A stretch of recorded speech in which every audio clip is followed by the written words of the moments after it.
Hey guys, welcome back to my channel. இன்னைக்கு நம்ம பார்க்க போகிற மூவி என்னன்னா 2025ல் ரிலீஸ் ஆன ட்ரோலோட செகண்ட் பார்ட்டை தான் பார்க்க போகிறோம். இதுக்கு ஃபர்ஸ்ட் பார்ட்டை பார்த்தா தான் செகண்ட் பார்ட் புரியுமானலாம் இல்லை. நம்ம செகண்ட் பார்ட்டை வச்சு ஃபர்ஸ்ட் பார்ட்டில் என்ன நடந்திருக்குன்னு நம்ம யோசிச்சுக்கலாம். ஏன்னா நானே அப்படி தான் பார்த்தேன். சரி, இந்த மூவியோட ஸ்டோரி அண்ட் ரிவ்யூக்குள்ளே போகலாம். மண்ணாலையும் கல்லாலையும் ஆனது, இதயமும் எலும்பும் பனியால் ஆனது. மனுஷங்களும் ட்ரோல்ஸும் ஒன்றா ஒத்துமையாக பழங்காலம் வாழ்ந்துட்டு வந்தாங்க. அப்போ ஒரு நாட்டோட கிறிஸ்துவ மதத்தை பரப்ப ஒரு வீரனை தேர்ந்தெடுத்தாங்க. அந்த வீரன் நாட்டோட எல்லா பகுதிக்கும் போனான்.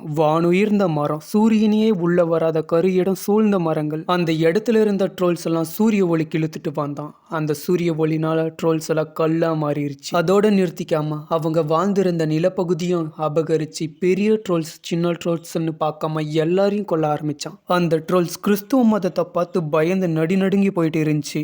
இந்த கதையை அவங்க அப்பா அவங்களுடைய குட்டி பொண்ணுக்கு இந்த கதையை சொல்லிட்டு இருக்காரு. அப்ப அந்த குட்டி பொண்ணோட அம்மா வந்து, என்ன பண்ணிட்டு இருக்கீங்க, இவ்வளவு நேரமும் போய் தூங்க போங்க அப்படின்னு சொல்றாங்க. அம்மா என்ன நீங்க இப்பதான் அந்த ட்ரோல்ஸோட நடுகொலையே வந்திருக்குன்னு அந்த பொண்ணு சொல்லுது. அவங்க அப்பா சிரிச்சுக்கிட்டே, அது நடுகொலை இல்லம்மா, படுகொலைன்னு சொல்றாரு. சரிப்பா, எதுக்காக அந்த ட்ரோல்ஸுக்கு மனுஷங்க உதவி செய்யலன்னு அந்த பொண்ணு கேக்குது. ஒருவேளை அந்த மக்கள் மனுஷங்களை பார்த்து பயந்து இருக்கலாம்னு அவங்க அப்பா சொல்றாரு. அதுக்கு அந்த குட்டி பொண்ணு இருந்துக்குன்னு, நானா கண்டிப்பாக உதவி செஞ்சிருப்பேன் அந்த ட்ரோலுக்குன்னு சொல்கிறாங்க. அதுக்கப்புறம் பல வருஷம் ஓடி போகுது. அந்த குட்டி பொண்ணு பெரிய பொண்ணாவும் வளர்ந்துடுறா. அப்போ நம்ம ஹீரோயினுடைய தம்பி வந்து, என் கூட வா, நான் உனக்கு ஒன்று காட்டுறேன்னு கூட்டிகிட்டு போகிறான். அப்போ ஒரு கல்ல மாற்றப்பட்ட ஒரு பெரிய ட்ரோலை காமிக்கிறாங்க. அதை பார்த்து நம்ம ஹீரோயினி ஷாக் ஆகிடுறாங்க. இப்போ அந்த ட்ரோல் முழிச்சுக்கிட்டா கூட யூவி லைட்ஸ் வச்சு அதை திரும்பவும் கல்லா மாற்றிடலான்னு அந்த சயின்டிஸ்ட் எல்லாம் சொல்கிறாங்க. ஹீரோயினி அந்த ட்ரோல் கிட்ட போய் அது மேலே கையை வச்சு ஹம்மிங் பண்ணுறாங்க. அதாவது ஸோ இது மாதிரி ஏதோ ஒன்று பண்ணுறாங்க.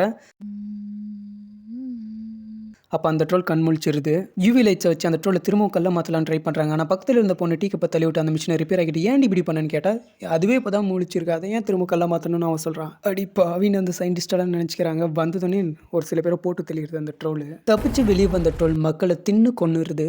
அதுக்கப்புறம் அந்த ட்ரோலை கொலை பண்ண ராணுவ படை இறங்குது. ஆனால் அவங்களாலையும் முடியல. அது ஒரு இடத்த நோக்கி போயிட்டே இருக்கு. அந்த வழி இருக்கிற எல்லா மக்களையும் கொல்லுது. சரி, இது எங்கடா போகுதுன்னு பார்க்கும்போது தான் தெரியுது, அந்த பல நூற்றாண்டுகளுக்கு முன்னாடி கிறிஸ்துவ மதத்தை பரப்ப ஆணையிட்ட தலைமையிட இருக்குது இல்ல, அதை நோக்கி தான் அது போயிட்டு இருக்கு. ஆனா எதுக்காக அது இப்போ போயிட்டு இருக்கு? அப்ப இருந்தவங்க யாரும் இப்போ உயிரோட இல்ல. நீ சொல்றதும் சரிதான், ஆனா அந்த இடத்த தான் அழிக்க போயிட்டு இருக்குன்னு ஹீரோயினி சொல்றாங்க. அந்த ட்ரோலை தடுத்து நிறுத்தினாங்களா இல்லையான்னு சொல்ற கதை தான் ட்ரோல் 2. படம் ரொம்ப ஸ்பீடாகவே ரன் ஆகுது. படம் 2025ல் ரிலீஸ் ஆயிருக்கு. மூவியோட லென்த் என்னன்னா 1 மணி நேரம் 44 நிமிஷம். தமிழ் டாப்பிங் ரொம்ப நீட்டாகவே இருக்கு. இந்த மூவியை நீங்கள் பார்க்கணும்னு ஆசைப்பட்டீங்கன்னா டெலிகிராம் சேனலில் லிங்கை கொடுத்துருக்கிறேன், பார்த்து என்ஜாய் பண்ணுங்க. இதே மாதிரி மூவியோட ரிவ்யூஸை பார்க்கணும் நம்ம சேனலை சப்ஸ்கிரைப் பண்ணி வச்சுக்கோங்க. இந்த வீடியோ உங்களுக்கு பிடிச்சிருந்தா லைக் பண்ணிருங்க. அடுத்த வீடியோவில் சந்திக்கலாம். Bye guys.